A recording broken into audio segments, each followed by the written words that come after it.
is Taweng and welcome back to my channel.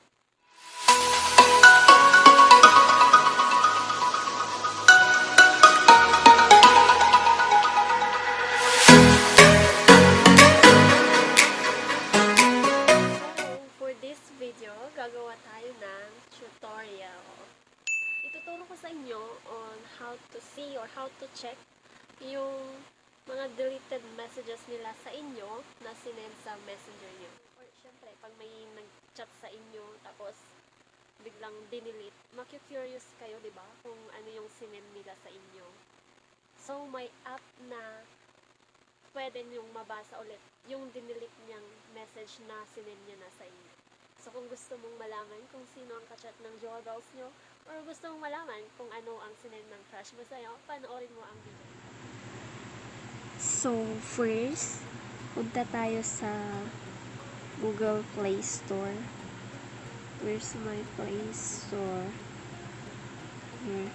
And then, i-type natin ang Notisave. So, for me kasi, na-install ko na. So, kung sa inyo, binabalak nyo pa lang, i-install nyo muna yung Notisave. So, sa situation ko, na-install ko na. So, i-open na lang natin siya. Ayan. Skip, allow. So, ayan. Tinuturoan din niyo tayo kung ano ito gagawin. So, sa akin, ang gusto ko lang naman i-open. Ayan.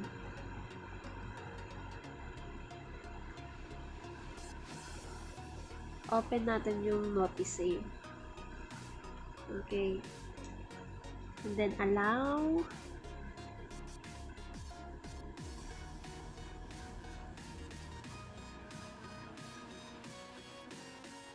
So, ayan. Magpapakita ko sa inyo. I-next nyo lang. So, pag ganyan, madaming app. So, ang kailangan lang naman natin is yung messenger. Hanapin natin dito yung messenger. Ayan. And then, ibaback natin. So, sa phone kong to kasi, meron siyang app cloner. So, pwede akong mag-open ng dalawang Facebook dito at dalawang messenger.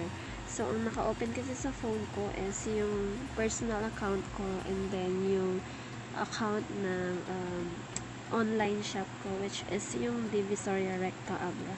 So, gagamitin nating example yung messenger, yung personal kong messenger at yung messenger ng Divisoria Recta Abra. So, pupunta tayo sa personal account ko muna. And then, example natin, it's merong maldita na nagchat sa Divisoria Recta Abra. And then, sasabihin niya, ang mahal-mahal naman ng price mo. Ayan, tapos isisend niya kay Divisoria Recta Abra. And then, bigla siyang nakonsensya or natakot or napag-isipan na lang niyang wag na niyang ituloy na isend yun. Hindi na lang daw siya bibili. Wag na lang siya mag-message ng ganyan. So, dinilit niya rin. Ayan, unsent. And then, sa Divisoria Recta Abra, pagtingin mo, wala na yung may chinat sa'yo si Maldita, pero hindi mo na siya mababasa kasi in-unsent nyo na.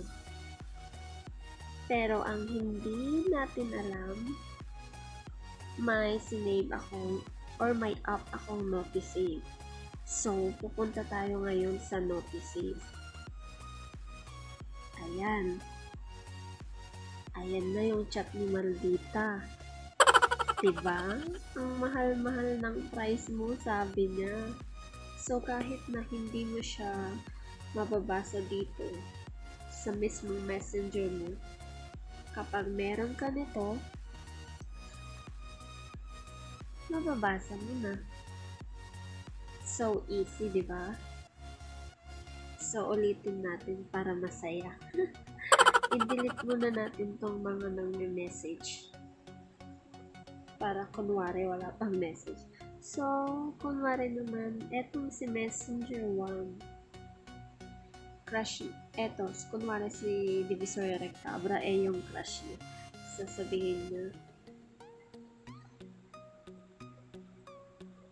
hi, crush. Oh, hindi. Hi. Matagal ko nang gustong sabihin na crush din kita. Ayun. Ayan, sinend niya. Tapos, bigla niyang naalala na may jowa na pala yung crush niya. Kaya, i-delete niya. Unsent. So, pupunta tayo sa messenger ni crush. Ayan. Unsent. Hindi niyo na mababasa. So, nagkataon na may notice save siya. Pumunta siya sa notice save. And tada! Nabasa niya tuloy yung sinend mo. Ayan. Hi, matagal ko nang gustong sabihin na crush din kita. O, diba guys? Ang dali-dali lang. So, kung nakatulong sa'yo tong video na to at nagustuhan mo, please hit the like button. And kung hindi ka pa nakakapag-subscribe sa channel ko, please subscribe to Wings Vlog Official. Thank you! Bye-bye!